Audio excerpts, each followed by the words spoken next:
하나님의 집이 될 것이요 하나님께서 내게 주신 모든 곳에서 10분의 1을 내가 반드시 하나님께 드리겠나이다 하였다. 아멘. 창세기 28장 17절부터 22절까지 본문입니다. 벳엘이라는 말씀의 제목입니다. 19절에 나와 있습니다. 19절 말씀 보시면 그곳 이름을 베델이라 하였더라. 이 성의 옛 이름은 루스더라. 자, 야곱이 지금 하나님을 만났죠. 하나님을 만난 다음에 어떤 변화가 야곱 가운데 나타나고 있는지를 증거하는 본문으로 우리가 이해할 수 있을 것입니다. 가장 먼저 살펴볼 수 있는 변화는 바로 인식의 변화, 눈이 달라지고 생각이 달라지는 인식의 변화를 말할 수 있을 것입니다. 야곱은 현재 루스라는 곳에 있어요. 근데 거기를 루스라고 말하지 않고 베델이다 이렇게 부르고 있습니다. 왜 그러느냐? 거기서 하나님을 만났기 때문이었다는 거죠. 그러니까 장소에 어디에 도착했다, 내가 어디에 있다 보다 더 중요한 게 뭡니까? 하나님을 만나게 된 것이 중요한 사건이었다라는 것을 기억하는 자로 바뀌게 된다라는 것입니다. 우리가 예를 들어서 연애하면 그런 일이 벌어지잖아요. 연애하는 사람들은 이제 어디를 가거나 어떤 상황이 벌어지면 어떤 그 의미를 부여하기 시작하죠. 예를 들어서 우리 가까운 석천 고분이 있다고 합시다.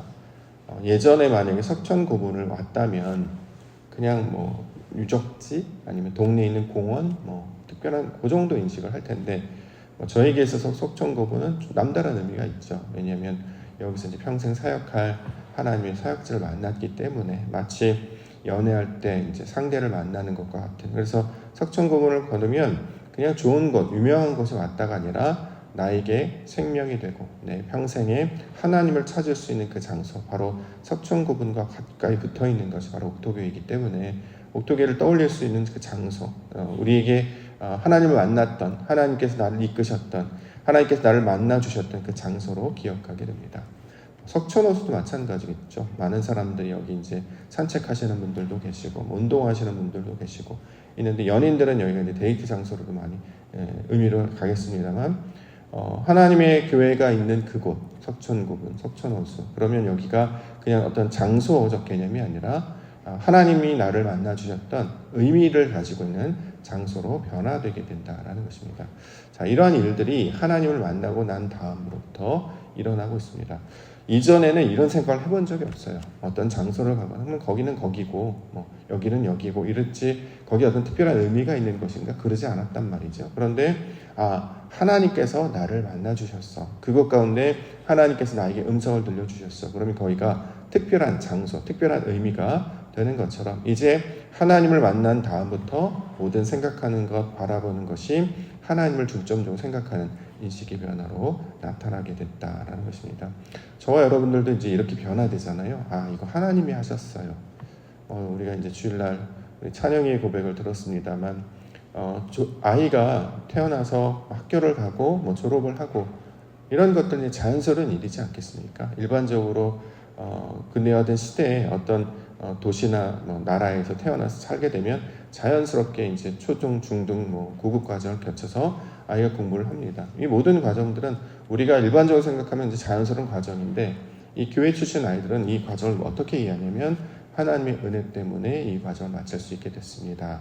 중간중간에 힘든 일도 있었고 어려운 일도 있었습니다만 그것을 감당할 수 있는 힘과 능력을 허락해 주셨고 이 과정 가운데 많은 분들이 기도 덕분으로 제가 이 자리에 설 수 있게 됐습니다. 인식이 바뀐단 말이에요. 그냥 지났습니다. 그냥 그렇게 임했으는 이게 아니라 그 가운데 하나님이 역사하셨음을 우리 가운데 가르쳐주고 있습니다. 저는 인생 가운데 나타나는 가장 큰 축복과 선물 중에 하나가 바로 이 인식, 하나님을 인지하며 살아가는 것이 가장 큰 축복과 복이 아닐까라는 생각을 하게 되는데 바로 야곱이 그것으로부터 출발하고 있다라는 것입니다. 하나님이 하셨다. 하나님이 은혜다.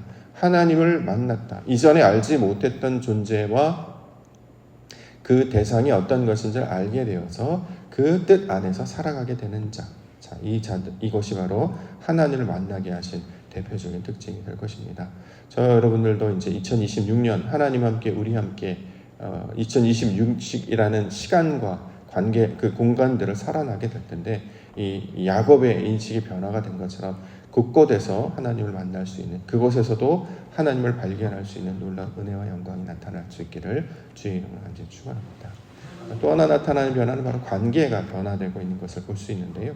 20절, 21절. 야곱이 서원하여 이르되 하나님이 나와 함께 계셔서 내가 가는 이 길에서 나를 지키시고 먹을 떡과 입을 옷을 주시어 내가 평안히 아버지 집으로 돌아가게 하시오며 여호와께서 나의 하나님이 되실 것이다. 자, 관계. 원래 나를 지키고 먹을 떡과 입을 옷을 주는 사람이 누굽니까? 부모잖아요. 부모. 엄마 아빠가 처음에 이걸 감당해 준단 말이죠. 그런데 지금 야곱은 부모 대신에 하나님께 이야기를 하고 있습니다. 그래서 서원하여 이런 표현을 하죠. 서원이라는 단어를 조금 구별해서 사용을 하죠. 일반적으로는 서원하다는 말을 잘 안 쓰고 하나님께 약속할 때, 이걸 다른 말로 맹세하다라고 번역하기도 하는데, 하나님에 대하여 하나님과 무언가를 약속할 때, 이걸 특별히 서원하다라는 단어로 설명하고 있는데, 왜 그러냐면 육신의 부모가 아니라 하나님의 존재와 약속, 관계를 맺는 것을 가리키고 있는 말입니다. 나를 지키시는 분, 예전에는 육신의 아버지, 어머니였다면 이제 하나님이 그 역할을 해주실 것이고, 나에게 먹을 것을 주시는 분이, 입을 옷을 주시는 분이 아버지나 어머니가 아니라 바로 하나님이심을 알게 된단 말이죠. 그래서 새로운 관계가 설정되고 있음을 지금 우리 가운데 보여주고 있습니다. 원래 이제 자녀가 자라면 집을 떠납니다.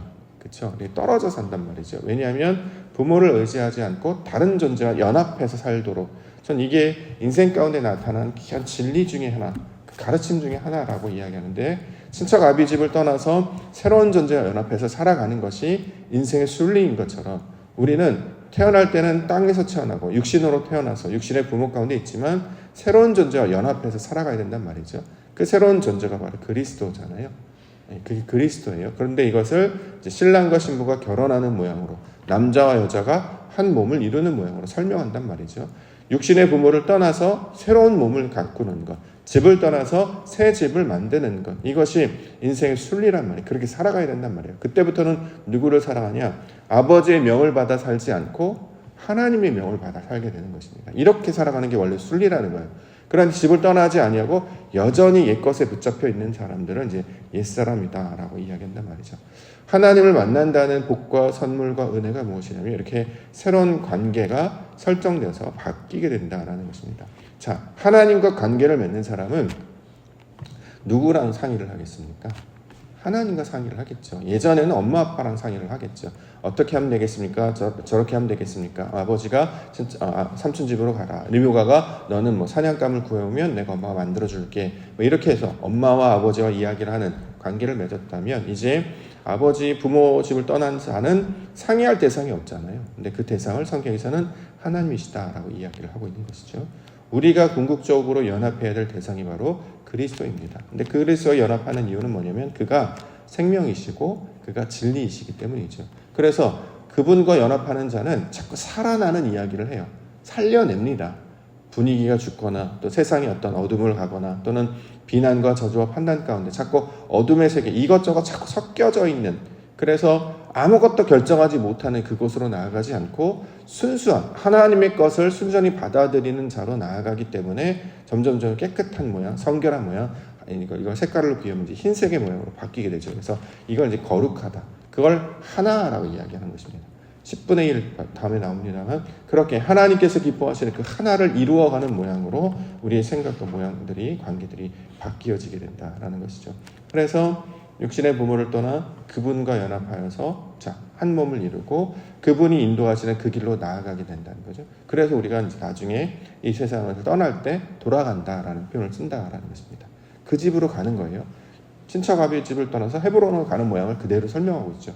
육신에서 태어나서 땅에서 태어나서 하늘의 부르심을 갖고 간 그 과정을 일생을 통해서 설명하는 것처럼 우리는 그것을 순리대로 한 걸음 한 걸음 나아가야 된다라는 것입니다.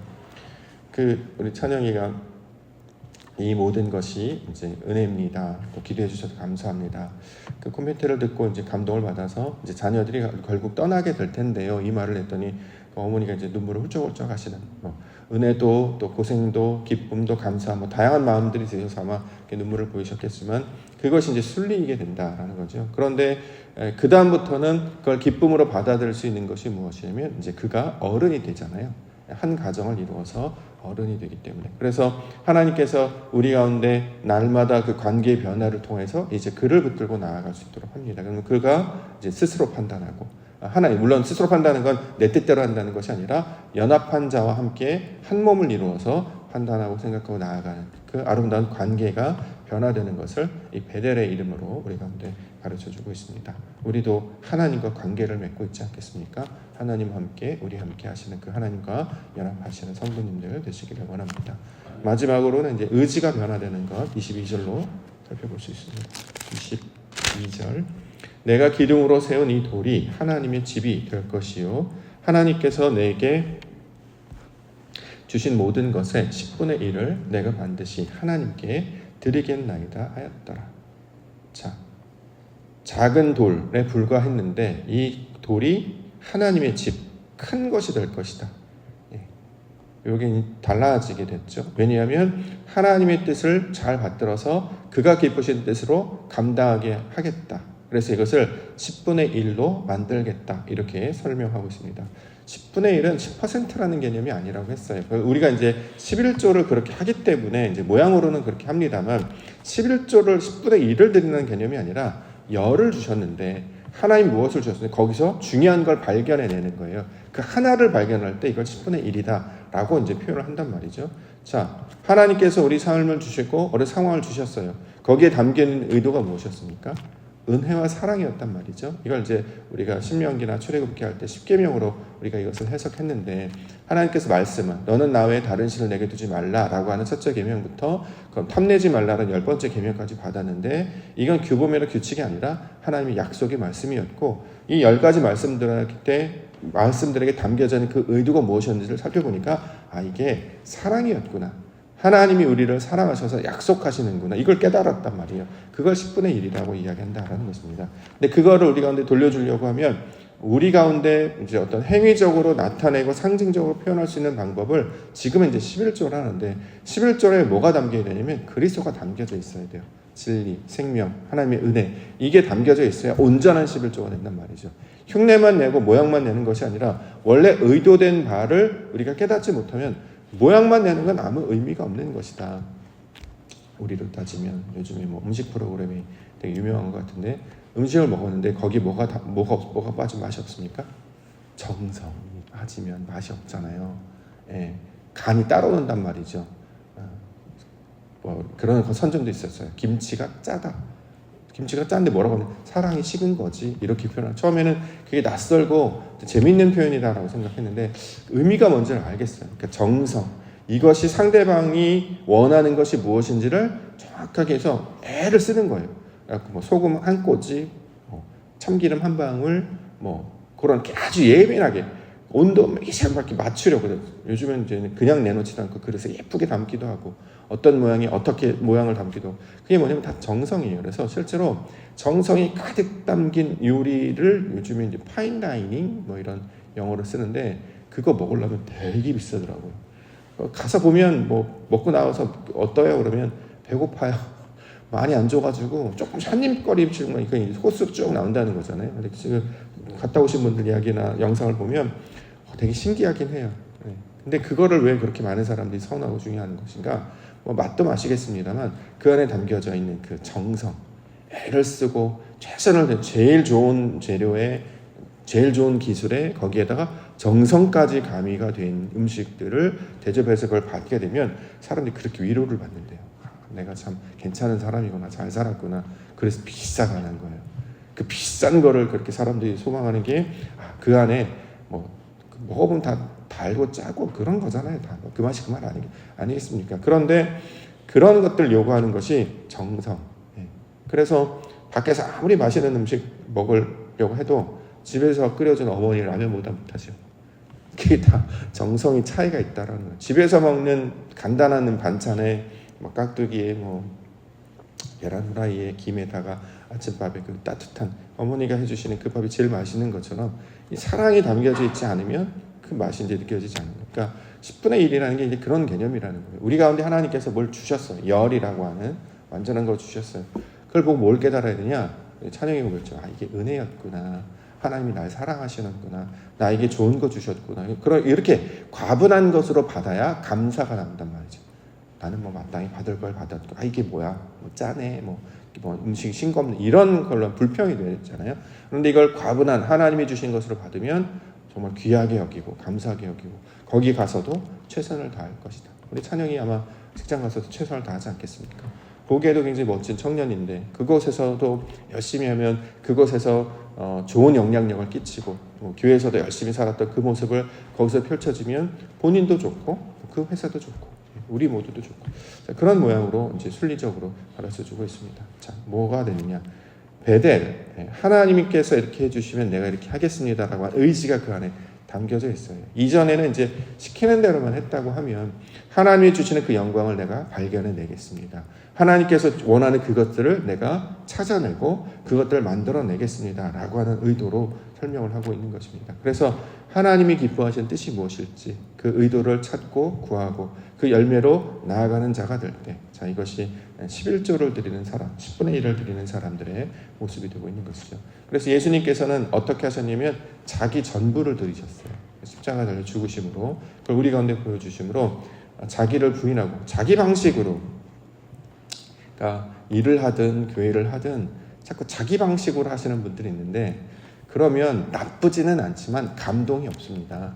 소리 내는 것도 똑같잖아요. 발성 연습할 때도 내가 내 귀에 좋은 대로 소리를 내는 게 아니라 듣는 자의 목적이 있단 말이죠. 그래서 소리도 내는 법들 늘 훈련하고 연습하고 가만히 보니까 내 귀에 들리는 소리와 이 스피커로 나가거나 육성으로 나가 듣는 소리가 다르다는 거예요. 그래서 그렇게 맞춰서 한단 말이죠. 그러니까 어떤 목적과 분명한 골이 있어요. 골. 그 골을 넣어야 된단 말이죠. 어떤 기준점에 다다라야 돼요. 그것이 뭔지를 늘 잘 표현해서 여기까지 하면 되는가? 요만큼 하면 되는가? 요걸 이제 감지해서 잘 감당해 나아가면 그거는 이제 기쁨을 받고 칭찬을 받지만 이 대충 해. 이 정도 하면 돼. 이렇게 하면은 아무 의미가 없다는. 그럼 감동이 없어요. 실제로 평가도 그렇게 나타납니다. 근데 우리는 그렇게 살지 않고 하나님을 기쁘시게 하는, 그러니까 고민할 수밖에 없죠. 어떻게 하면 좋을까? 하던 대로 해. 그러면 그게 아니라 아니요. 커피를 콩을 구워내는 바리스타도 매일매일 애를 쓴대요. 왜냐하면 매일 온도와 습도가 달라지고 재료가 달라지고 상황이 달라지기 때문에 늘 그걸 세심하게 바라본단 말이죠. 재료를 세심하게 그 관리하는 바리스타나 요리사나 이런 사람들 보면 그분들도 굉장히 정성을 다하는 걸 보면 우리도 하나님이 기뻐하실 뜻이 무엇인지를 늘 생각하고 고민하고 이런가? 이렇게 날까? 애쓰고 그런 모습으로 나아갈 때 가장 아름다운 10분의 1 그 그리스도의 모습을 닮은 자로 나아가게 되는 것입니다. 저와 여러분들을 그 놀라운 영광의 자리, 그 아름다운 여정의 자리로 불러주신 줄 믿습니다. 베델, 그 놀라운 경험을 하실 수 있는 성도님들 되시기를 원합니다. 생각과 의지가 바뀌고 관계가 설정이 바뀌고 나는 하나님의 사람이고 하나님의 소유, 더 나아가 이제 하나님이 기뻐하신 뜻을 향해 그 목표를 향해 나아가는 자가 되는 것. 자, 그것이 야곱에서 이스라엘로 바뀌는 여정, 신앙의 길이 되는 줄 믿습니다. 이 길을 믿음 가운데 능히 감당하시며 맛보시며 경험하시는 우리 증인들로 살아가시기를 주의 이름으로 축원합니다.